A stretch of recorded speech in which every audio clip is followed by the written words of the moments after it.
So next question mathematical induction లో next question ఏంటి అంటే 2 + 3.2 + 4.2 square plus and so on up to n terms is equal to n into 2 n. ఇక్కడ కూడా మీరు ఈ question లో గమనించినట్లయితే ప్లస్ అనేసి ఇక్కడ ఎంత టర్మ్ ఇవ్వలేదు. ఎంత టర్మ్ ఇవ్వకపోతే మనం ఎంత టర్మ్ ఫైండ్ అవుట్ చేయాలి. అప్ టు n టర్మ్స్ ఉంటే ఖచ్చితంగా మనము ఎంత టర్మ్ ఫైండ్ అవుట్ చేయాలి. ఇక్కడ రెండు రకాల సిరీస్లు ఉన్నాయి, బాగా గమనించండి. ఏమేమి ఆ సిరీస్ అంటే యాక్చువల్గా ఇక్కడ అన్నిట్లో చూడండి 3.2 ఉంది, 4.2 స్క్వేర్, నెక్స్ట్ ఏమొస్తుంది 5.2 క్యూబ్ ఇలా వస్తుంది. కానీ ఇక్కడ ఫస్ట్ లో నంబర్ 2 ఒక్కటే ఉంది. అంటే 2 అంటే యాక్చువల్గా ఇక్కడ ఏమంటే 2.1 అనేసి 2.1 అనేసి రాయాలి, కానీ ఇవ్వలేదు, 2 అని ఇచ్చినారు. సో 2.1 అనుకోండి. అందులో ఫస్ట్ నంబర్ అన్నిట్లో ఈ ఫస్ట్ టర్మ్ లో ఫస్ట్ నంబర్ ఎంత 2, సెకండ్ టర్మ్ లో 3, 4 ఈ మూడు రాసుకొని ఆర్ ఇన్ ఏపీ అని రాసుకోవాలి. ఆర్ ఇన్ ఏపీ అన్నిట్లో సెకండ్ నంబర్ అంటే 1, ఇక్కడ 2, ఇక్కడ 2 స్క్వేర్ అవన్నీ జీపీలో ఉన్నాయి అనేసి రాసుకోవాలి. ఎందుకు సార్ ఇక్కడ ఏపీ అని రాశారు, ఇక్కడ ఎందుకు జీపీ అంటే ఇక్కడ మీరు గమనిస్తే 2కి 1 యాడ్ చేస్తే 3 వస్తుంది, 3కి 1 యాడ్ చేస్తే 4, 4కి 1 యాడ్ చేస్తే 5. ఈ విధంగా అంటే కామన్ గా డిఫరెన్స్ ఒకటే ఉంది. ఇక్కడ అలా కాదు, 1కి 2తో మల్టిప్లై చేస్తే 2 వస్తుంది, 2 2 జార్ 4 వస్తుంది, 4 2 జార్ 8, నెక్స్ట్ టర్మ్ 8 వస్తుంది, నెక్స్ట్ 16 అంటే 2తో మల్టిప్లై చేస్తే వస్తుంది. కాబట్టి ఇది GP geometric progression series. First term ఏమంటాం ఏ అంటాము, ఇక్కడ కూడా ఫస్ట్ టర్మ్ ఏమంటాం ఏ అంటాము. ఇక్కడ డి ఎంత అంటే డిఫరెన్స్ 1, అంటే ఈ టర్మ్ కి ముందు టర్మ్ కి డిఫరెన్స్ ఎంత ఉంది 1. ఇక్కడ డి కాదు ఆర్ అని రాస్తాం. ఆర్ ఎంత అంటే ఆర్ అంటే రేషియో, కామన్ రేషియో. ఆర్ ఎంత 2. సో ఫస్ట్ సిరీస్ లో A value 2, D value 1. Second series లో A value 1, R common ratio ఎంత 2. ఏపీకి ఎంత టర్మ్ ఫైండ్ అవుట్ చేయడానికి ఫార్ములా ఇది, జీపీకి ఎంత టర్మ్ ఫైండ్ అవుట్ చేయడానికి ఫార్ములా ఇది. సో ఫార్ములాలో ఏ వాల్యూ 2 సబ్స్టిట్యూట్ చేస్తాం, n-1. డి అంటే 1 కాబట్టి 1 రాసినా ఒకటే రాయిపోయినా ఒకటి, 2లో 1 పోతే 1. సో ఎంత టర్మ్ n+1 వస్తుంది. ఇక్కడేం సార్ అంటే A value 2, R power n-1. A value 2 కాదండి, A value 1, R power R ఎంత 2 పవర్ n-1, 2 పవర్ n-1 వస్తుంది. సో ఇక్కడ ఎంత టర్మ్ ఎంత అంటే 2 పవర్ n-1. ఇక్కడ ఎంత టర్మ్ ఎంత అంటే n+1. సో ఇక్కడ మొత్తం మీద ప్లస్ ప్లస్ ప్లస్ పెట్టేసి డాట్ డాట్ డాట్ పెట్టేసి ప్లస్ పెట్టేసి ఇక్కడ ఏం రాయాలి n+1 into 2 power n-1, 2 power n-1 రాయాలి. అర్థమవుతుందా? అప్ టు n టర్మ్స్ అని తీసేసి ప్లస్ పెట్టేసి ఏం రాయాలి, ఇక్కడ ఫస్ట్ సిరీస్ కి ఎంత టర్మ్ ఎంత n+1.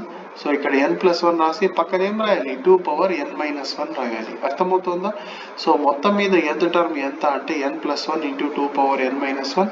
ఇప్పుడు ఎస్ ఆఫ్ n అనేసి మొత్తం ఇదంతా రాసుకొని ఇక్కడ ప్లస్ పెట్టేసి అప్ టు n టర్మ్స్ అనే చోట ఎంత టర్మ్ రాసుకోండి. దాన్ని ఏమవుతుంది అంటే అది ఈక్వేషన్ నెంబర్ 1 అవుతుంది. అవునా? ఇప్పుడు ప్రాబ్లమ్ ని 3 స్టేజెస్ లో ప్రూవ్ చేయాలి. ఫస్ట్ స్టేజ్ లో ఏమంటే n=1 కి ట్రూ అవుతుందో లేదో చెక్ చేద్దాం. n=1 తీసుకొని LHS లో ఇదంతా LHS లో n ఉన్నది ఈ ఒక్క టర్మ్ లో మాత్రమే, RHS లో n ఉన్నది ఈ ఒక్క టర్మ్ లో మాత్రమే. సో LHS లో ఇక్కడ n వాల్యూ 1 పెడదాం. n+1 ఉంది. ఇక్కడ n ప్లేస్ లో 1 పెడితే 1+1, 2 పవర్ n-1 ఉంది. ఇక్కడ 1-1, 1+1 అంటే 2, 2 పవర్ 1-1 అంటే 0, 2 పవర్ 0 అంటే ఇది 1 అయిపోతుంది. 2 1 జార్ ఎంత అంటే 2. అలాగే ఇప్పుడు RHS లో n వాల్యూ 1 పెడదాం. RHS లో n వాల్యూ 1 పెడితే n ఇంటూ అంటే 1 ఇంటూ 2 పవర్ n అంటే 2 పవర్ 1, 2 పవర్ 1 అంటే 2నే, 1.2 అంటే 1 ఇంటూ 2 అంటే 2. So LHS equal to RHS వచ్చింది కాబట్టి పక్కన ఏం రాయొచ్చు అంటే therefore the given statement is true for n equal to 1 అని రాయొచ్చు. Assume that the given statement is true for n equal to k అని రాసి n ఉన్న చోటంతా ఇక్కడ ఈక్వేషన్ 1 లో n ఉన్న చోటంతా k రాయాలి. సో ఫస్ట్ లో ఏముంది s ఆఫ్ n అంటే s ఆఫ్ k రాయాలి, ఇక్కడ k+1 రాయాలి, ఇక్కడ 2 పవర్ k-1 రాయాలి, ఇక్కడ k ఇంటూ 2 పవర్ k రాసి ఫినిష్ చేయాలి. అవునా? రాసేసిన తర్వాత k+1th టర్మ్ యాడ్ చేయాలి. దేనికి? ఈక్వేషన్ 2 కి ఈ లాస్ట్ లో, అలాగే ఇక్కడ రెండు చోట్ల. ఎంత టర్మ్ ఎంత ఉందండి పైన మీకు కనిపిస్తోంది స్క్రీన్ లో. ఎంత టర్మ్ ఏముంది రాసుకోండి, n+1 into 2 power n-1. k plus 1 పెట్టాలి. n ప్లస్ ఎంత పెట్టాలి? k ప్లస్ 1 ప్లస్ 1, n ఉన్న చోట k ప్లస్ 1 పెట్టాను. 2 పవర్ n మైనస్ 1 ఉంది. సో 2 పవర్ n ప్లేస్ లో k ప్లస్ 1 పెడితే plus 1 minus 1. So plus 1 minus 1 cancel అయిపోతుంది. k ప్లస్ 1 ప్లస్ 1 అంటే 2 పవర్ k వస్తుంది. సో ఇది ఎంత టర్ము?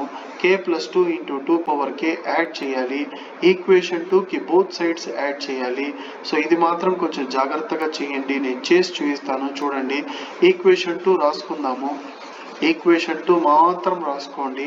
సెకండ్ ఈక్వేషన్ ఏముంది చూడండి. అక్కడ సెకండ్ ఈక్వేషన్ ఏముంది? 2 plus 3.2 plus 4.2 square plus and so on. ఇక్కడ ఎంత ఉందమ్మా? k plus 1 into 2 power k minus 1, k plus 1 into 2 power k minus 1. Last లో ఎంత యాడ్ చేయాలి? k plus 1 term. ఇందాక k ప్లస్ 1 టర్మ్ చేస్తే ఎంత వచ్చింది? k plus 2 into 2 power k వచ్చింది ఈజ్ ఈక్వల్ టు ఈక్వేషన్ 2 లో రైట్ హ్యాండ్ సైడ్ ఏమి? k dot 2 power k. దీనికి కూడా లాస్ట్ లో ఎంత యాడ్ చేయాలి? ఇది యాడ్ చేయాలి. ఎంత అక్కడ ఎంత ఉంది? k plus 2 into 2 power k. నేను ఇంతకు ముందు కూడా మీకు చెప్పాను, కేవలం మనము RHS ని మాత్రం సింప్లిఫై చేయాలి. అంటే దీన్ని మాత్రం సింప్లిఫై చేయాలి. LHS ని ముట్టుకోవద్దండి. ఈ రెండిట్లో ఏం కామన్ ఉంది? మీరు గమనిస్తే 2 పవర్ k కామన్ ఉంది. కామన్ చేసేస్తే మిగిలేది k plus k plus 2. First term లో k మిగిలింది, సెకండ్ టర్మ్ లో k plus 2. k plus k అంటే 2k వస్తుంది. సో 2k ప్లస్ 2 కామన్ చేసేయచ్చు. ఈ రెండిట్లో 2 బయటికి వచ్చేస్తే 2 పవర్ k ఇంటూ 2 అని రాసి లోపల ఎంత ఉంటుంది? k ప్లస్ 1 ఉంటుంది. 2 పవర్ k ఇంటూ 2 అంటే ఇక్కడ 2 పవర్ ఎంత ఉంది? 1 కాబట్టి 2 పవర్ k ఇంటూ 2 అంటే 2 పవర్ k ప్లస్ 1 అని రాసి ఇక్కడ k ప్లస్ 1 రాయాలి. సో ఫైనల్ గా మీరు గమనిస్తే క్వశ్చన్ లో రైట్ హ్యాండ్ సైడ్ ఏముంది? క్వశ్చన్ లో రైట్ హ్యాండ్ సైడ్ చూడండి. క్వశ్చన్ లో రైట్ హ్యాండ్ సైడ్ ఏముంది? n into 2 power n. So n ఉన్న చోటంతా k ప్లస్ 1 రావాలి. క్వశ్చన్ లో రైట్ హ్యాండ్ సైడ్ ఏముంది? n ఇంటూ 2 పవర్ n ఉంది. n ఉన్న చోట k ప్లస్ 1 వచ్చిందా లేదా చెక్ చేసుకోండి. n ఉన్న చోట k ప్లస్ 1 వచ్చింది 2 పవర్. కాకపోతే మీకు డౌట్ ఉంటే ఫస్ట్ k ప్లస్ 1 రాసుకొని తర్వాత కావాలంటే 2 పవర్ k ప్లస్ 1. ఇప్పుడు చూడండి మీకు సరిపోతుంది. n ఉన్న చోటంతా k ప్లస్ 1 వచ్చిందా లేదా? 2 పవర్ n ఉంది. 2 పవర్ ఎంత వచ్చింది? k plus 1. లాస్ట్ లో ఏం రాయాలి? therefore the given statement is true for n equal to k plus 1. By the principle of mathematical induction, the given statement is true for all. ఈ symbol ఏమని చెబుతారు? for all small n belongs to capital N. small n belongs to capital N. So third question ఈజీగా మీకు అర్థమైంది అనుకుంటాను. Fourth question చూడండి. 2.3 plus 3.4 plus 4.5 plus and so on up to n terms. Up to n terms అంటే ఎంత term మనము find out చేసుకోవాలి. ఇక్కడ ప్లస్ పెట్టి ఎంత టర్మ్ రాయాలి రాద్దాము. n into n square plus 6n plus 11/3. First ఎంత టర్మ్ ఫైండ్ అవుట్ చేయండి. ఇక్కడ అన్నిట్లో ఫస్ట్ నెంబర్ రాసుకోండి. ఇక్కడ ఫస్ట్ నెంబర్ ఎంత? 2, ఇక్కడ 3, ఇక్కడ 4 పక్కన రాసుకోండి. 2, 3, 4 ఆర్ ఇన్. దేంట్లో ఉన్నాయి అవి? ఈ నంబర్స్ ఏపీలో. ఎందుకంటే 2కి 1 యాడ్ చేస్తే 3 వస్తుంది, 3కి 1 యాడ్ చేస్తే 4 వస్తుంది. నెక్స్ట్ అన్నిట్లో సెకండ్ నంబర్ ఇక్కడ 3, ఇక్కడ 4, ఇక్కడ 5 రాసుకోండి. 3, 4,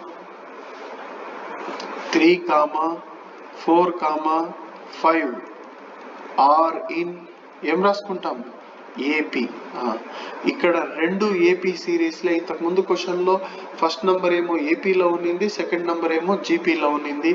ఏ వాల్యూ ఎంత? ఫస్ట్ నంబర్ 2 కాబట్టి 2. డిఫరెన్స్ ఎంత ఉంది? 3 మైనస్ 2 ఎంత? 1. సో ఎంత టర్మ్ ఫార్ములా ఏమి? A plus n minus 1 into D. A అంటే 2 ప్లస్ n మైనస్ 1 అలాగే ఉంటుంది. డి అంటే 1 ఇంటూ 1 రాసుకున్నా ఒకటే, రాయకపోయినా ఒకటే. 2లో 1 పోతే 1 కాబట్టి ఇక్కడ ఎంత వస్తుంది? n ప్లస్ 1 వస్తుంది. ఇది ఎంత టర్మ్ పక్కన కనుక్కోండి. ఇక్కడ ఏ వాల్యూ ఎంత? 3. డిఫరెన్స్ డి ఎంత? ఇక్కడ 1 ఉంది. ఎంత టర్మ్ ఫార్ములా ఏమి? tn is equal to A plus n minus 1 into D. A అంటే 3 plus n minus 1 into D అంటే n మైనస్ 1 ఇంటూ 1 అంటే n మైనస్ 1 వస్తుంది. 3లో 1 పోతే 2 వస్తుంది. సో ఇక్కడ ఎంత టర్మ్ ఎంత? n plus 2. సో మొత్తం మీద nth టర్మ్ ఏం రాసుకుంటారో రాసుకుందాము. Therefore nth term tn అని రాసుకోండి. దేర్ ఫోర్ nth టర్మ్ ని దేంతో డినోట్ చేస్తారు? tn ఎంత? n+1 ఇంటూ n+2 ఇది nth టర్మ్. సో ఇప్పుడు మొత్తం క్వశ్చన్లో nth టర్మ్ ఇక్కడ ఎంత రాసుకోవాలి? అప్ టు n టర్మ్స్ అనే చోట n+1 ఇంటూ n+2 రాసుకోవాలి. అప్పుడు అదంతా ఏమవుతుందంటే s ఆఫ్ n అవుతుంది. ఇక్కడ నేను రాశాను, మీరు గమనించండి. లెట్ s ఆఫ్ n అనేసి ఇదంతా nth టర్మ్ రాసేసాను. వాళ్ళు ఇవ్వలేదు క్వశ్చన్లో, మనం కనుక్కుంటే వచ్చింది. సో ఇది ఈక్వేషన్ 1. ఇప్పుడు ఎన్ని స్టేజెస్లో ప్రూవ్ చేయాలి? 3 స్టేజెస్లో. ఫస్ట్ n = 1 తీసుకుందాం. LHS ఇదంతా LHS నాన్న. LHSలో n ఉన్న చోట 1 పెట్టాలి. అంటే LHSలో n వాల్యూ 1 పెడితే n+1 అంటే 1+1, n+2 1+2, 1+1 అంటే 2, 1+2 అంటే 3, 2 3 జార్ ఎంత అంటే 6. సో LHS ఎంత వచ్చింది? 6. RHS right hand side. RHSలో n ఉన్న చోట 1 సబ్స్టిట్యూట్ చేయాలి. n ఇంటూ అంటే 1 ఇంటూ 1 స్క్వేర్ ప్లస్ 6 1 జా 6 ప్లస్ 11/3. 1 ఇంటూ రాయాల్సిన అవసరం లేదు. 1 స్క్వేర్ అంటే 1, 1 ప్లస్ 6 7, 7 ప్లస్ 11 ఎంత? 18/3. 3 1 జా 3 6 జా కాబట్టి 6 వచ్చింది. LHS ఈక్వల్ టు RHS వచ్చింది కాబట్టి therefore the given statement is true for n = 1 అని రాయాలి. Assume that the given statement is true for n = k. ఇది ప్రతి క్వశ్చన్లో రాస్తా ఉన్నాము. n ఉన్న చోటంతా ఈక్వేషన్ 1లో n ఉన్న చోటంతా k రాయాలి. మీకు గమనిస్తున్నారో లేదో, స్క్రీన్ మీద ఫస్ట్ ఈక్వేషన్లో n ఉన్న చోటంతా k రాస్తే అది సెకండ్ ఈక్వేషన్ అవుతుంది. So this is your second equation. k+1th term add చేయాలి. nth టర్మ్లో k+1 పెట్టాలి. nth టర్మ్ ఎంత ఉంది? ఇక్కడ మీకు స్క్రీన్ మీద కనిపిస్తూ ఉంది. nth టర్మ్ ఎంత ఉంది చూడండి. nth టర్మ్ ఇదే కదండి. సో ఫస్ట్ రాసుకోండి. nth టర్మ్ ఏముంది? tn = n+1 into n+2. n ఉన్న చోట k+1 పెడితే k+1+1 ఇంటూ k+1+2. k+1+1 అంటే ఎంత? k+2. k+1+2 అంటే ఎంత? k+3. So k+2 k+3 add చేయాలి. k+2 k+3 యాడ్ చేయాలి. ఎక్కడ యాడ్ చేయాలి అంటే ఈక్వేషన్ 2కి ఈ చివరన ఆ చివరన యాడ్ చేయాలి. సో 3 యాడ్ చేసేసాను ఈక్వేషన్ 2కి ఈ చివరన. దీన్ని మాత్రమే సింప్లిఫై చేయాలి. RHSని మాత్రమే సింప్లిఫై చేయాలి. LHSని ఏమీ చేయకూడదు. ఇంతకుముందు క్వశ్చన్లో కూడా నేను మీకు చెప్పాను, అదే విధంగా చేద్దాము. సో RHS మాత్రం రాసుకుంటాను. ఇది మాత్రం నేను అక్కడ సైడ్లో చేస్తాను, బాగా అబ్జర్వ్ చేయండి. k into k² plus 6k plus 11/3 plus k+2 into k+3. మీరు బాగా అబ్జర్వ్ చేసినట్లయితే ఇక్కడ /3 ఉంది. దీని కింద ఏమీ లేదంటే 1 ఉన్నట్టు. 1కి 3కి LCM ఎంత? 3. సో పైన ఏముంటే అది రాసుకోండి. k into k² plus 6k plus 11. కానీ ఇక్కడ 3 1 జా 3 అవుతుంది. 3 ఇంటూ దిస్ అంటే మొత్తానికి 3 వస్తుంది. So 3 into k+2 into k+3. k+2 into k+3 ఇక్కడ సైడ్లో మల్టిప్లై చేస్తాను చూడండి. k+2 ఇంటూ k+3 ఫస్ట్ kతో ఈ రెండింటి multiply k into k² 2 into k 2k 3 into k 3k 3 2 జా 6. So k² plus 2k plus 3k ఎంత? 5k plus 6. సో ఈ రెండు మల్టిప్లై చేస్తే ఎంత వస్తుందంటే k² ప్లస్ 5k ప్లస్ 6 వస్తుంది. అవునా? k ఇంటూ k², kని k² తో మల్టిప్లై చేస్తే k³ అవుతుంది. k into 6k 6k², 11 into k 11k, 3 into k² 3k², 3 5 జా 15k, 3 6 జా 18 డివైడెడ్ బై 3 వస్తుంది. అవునా? k³ 6k² ప్లస్ 3k² ఎంత? 9k². 11k ప్లస్ 15k ఎంత? 26k plus 18 divided by 3. ఇప్పుడు క్యూబిక్ ఈక్వేషన్ వచ్చింది, అంటే పవర్లో 3 ఉంది కాబట్టి దీన్ని క్యూబిక్ ఈక్వేషన్ అంటాము. ఒకవేళ హైయెస్ట్ పవర్ 2 ఉంటే క్వాడ్రాటిక్ ఈక్వేషన్ అంటాము.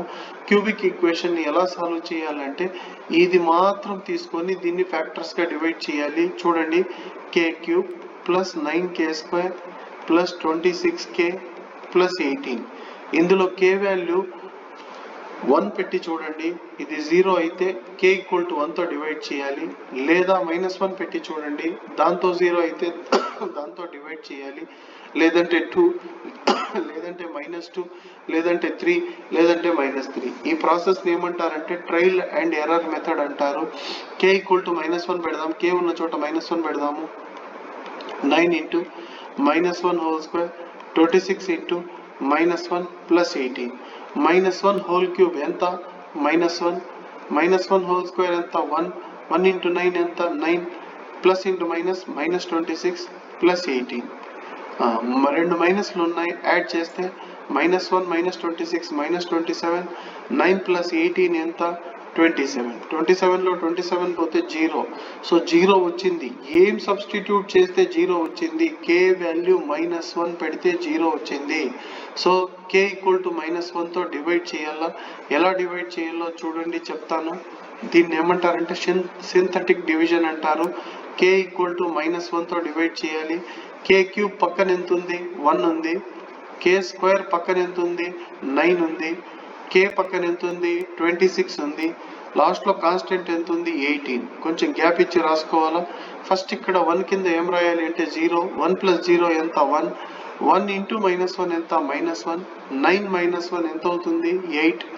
8 ఇంటూ -1 ఎంత అవుతుంది? -8. ఇక్కడ రాసుకోవాలి. 26లో 8 పోతే 18.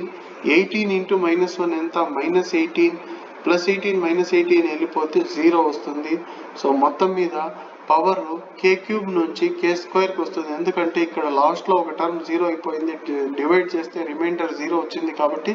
సో దీన్ని ఎలా రాసుకోవాలంటే చూడండి, 1 ఉంది కాబట్టి k స్క్వేర్, 8 ఉంది కాబట్టి 8k, తర్వాత 18 ఉంది కాబట్టి 18.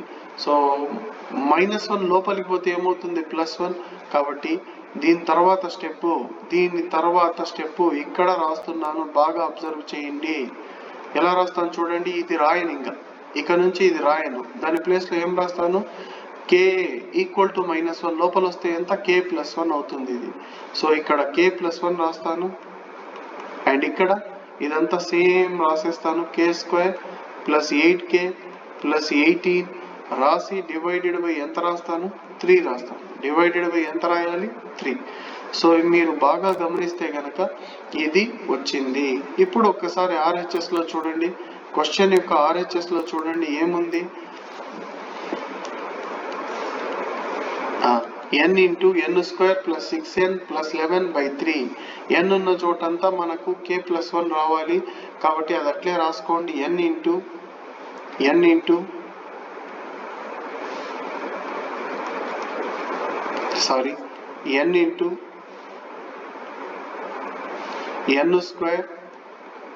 Plus 6n plus 11/3.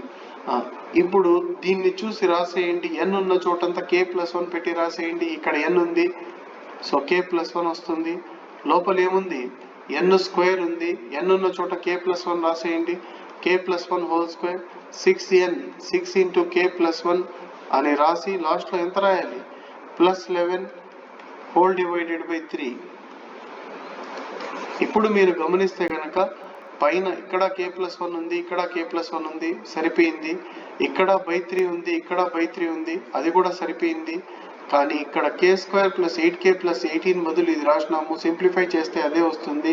మీరు మొత్తం ఎక్స్పాండ్ చేసి మల్టిప్లై చేస్తే అదే వస్తుంది. కాబట్టి the given statement is true for n equal to 1. Therefore, by the principle of mathematical induction, the given statement is true for all small n belongs to capital N. కానీ చాలా మందికి అర్థమయ్యే కాని విషయం ఏమి అంటే ఈ స్టెప్ నుంచి ఈ స్టెప్ ఎలా వచ్చిందని. మీరు అలా గమనించద్దండి, ఇంతవరకు చేయండి. చేసిన తర్వాత డైరెక్ట్గా క్వశ్చన్లో రైట్ హ్యాండ్ సైడ్ ఏముంది చూడండి. క్వశ్చన్లో రైట్ హ్యాండ్ సైడ్ ఏముంది?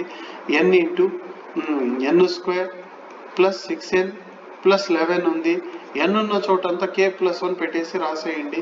ఎలాగో అదే వస్తుంది, ఇబ్బంది ఏం లేదు, సరిపోయింది.